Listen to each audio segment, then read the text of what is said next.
Okay, let's dive right into this. For centuries, the Christian world literally tore itself apart in a series of incredibly violent conflicts that we now call the European Wars of Religion. But here's the massive historical paradox we're going to be exploring in today's explainer.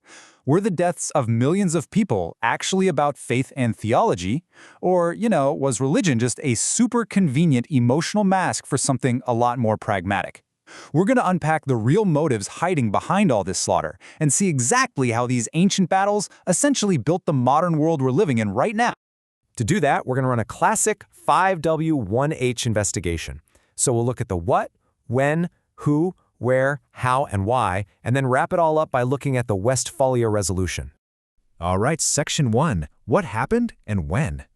So the whole thing really kicks off in 1517 when Martin Luther sparks the Protestant Reformation. And as you might know, what started as a purely theological dispute spread like wildfire and very quickly morphed into a massive political crisis. By 1562, we see the devastating French Wars of Religion breaking out between the Catholic monarchy and Protestant Huguenots. But the absolute climax of this whole era, that hits in 1618 with the start of the infamous 30 Years' War, which just evolved into these full-blown continental wars that dragged on all the way until 1648. Moving on to Section 2. Who was involved and where did this all go down? On one side, you've got the Catholic Alliance. This was completely dominated by the immense power of the Habsburg dynasty, who controlled the Holy Roman Empire and Spain, plus they had backing from Bavaria and the Pope. Standing right against them was the Protestant Alliance. This included the Protestant German princes, Sweden, Denmark, the Netherlands, England, and the Huguenots over in France. Now, this geopolitical powder keg exploded primarily right across the Holy Roman Empire, which is modern-day Germany, as well as France, Spain, and the Netherlands. It was kind of the perfect decentralized battleground for a continent-wide war. Okay, Section 3. How exactly did it progress? 8 million. Seriously, the sheer scale of the devastation here is just staggering. To put that number into perspective for you, in some regions of Central Europe, up to half of the entire population was completely wiped out. We're talking war, famine, disease. This absolutely wasn't some chivalrous, organized battlefield combat. It was total, systemic destruction. Because civilians were actually the prime targets in this bloodbath. Take the French Wars of Religion, for example. During the St. Bartholomew's Day massacre, up to 30,000 Protestants were slaughtered right in the streets. And the armies themselves, they were mostly made up of mercenaries. So when they didn't get paid, they just ruthlessly looted entire cities just to survive. You had these endless sieges causing mass starvation, which pretty much completely destroyed the basic civilian infrastructure of daily life. Which brings us to Section 4. Why? Now, here is a crucial contradiction that completely unravels the whole religious war myth. Think about this. If this was purely a war of faith, why on earth did France, which was a fiercely Catholic nation, provide massive support to the Protestant forces of Sweden and the Netherlands? Doesn't really make sense, right? Well, the answer lies in the intense Bourbon versus Habsburg rivalry.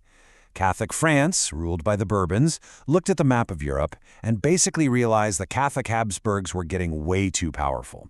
So, to protect their own national security, France allied with Protestants just to break the Habsburgs' iron grip on Europe. Religion was, at the end of the day, merely an incredibly effective mask. It was a tool worn by political ambition to mobilize the masses for land, trade routes, and total hegemony. And that leads us to our final section, Section 5, the Westphalia Resolution. Eventually, the tide of the war dramatically shifted against the Habsburgs.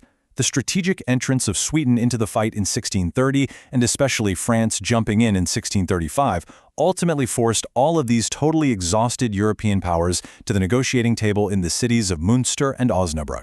And one of the biggest outcomes of these treaties was the reaffirmation of a much older principle, cuius regio esse religia, which basically translates to whose realm, his religion. But importantly, it was powerfully expanded to officially include Calvinism right alongside Catholicism and Lutheranism. By formally recognizing a ruler's right to choose the religion of their own state, it finally allowed a real degree of religious freedom. And crucially, it removed faith as a legally recognized justification for waging war. So ultimately, the Peace of Westphalia birthed the modern state system. It established the principle of state sovereignty, meaning every single nation has the right to govern its own territory without outside interference. It recognized the independence of the Netherlands and Switzerland and marked the real decline of the Holy Roman Empire. That old dream of a single, unified Christian empire dominating Europe, it was officially dead, replaced by the international laws and sovereign borders that we actually still recognize today. We've seen how a century of supposedly religious wars was actually just a ruthless struggle for power, resources, and economic control that birthed our modern world. And honestly, it really makes you wonder, are the modern conflicts we see today also just struggles for hegemony, hiding behind a brand new mask of ideology? It is absolutely something we should all be thinking about. Anyway, thanks for joining me on this explainer. Keep asking those hard questions, and I'll see you in the next one.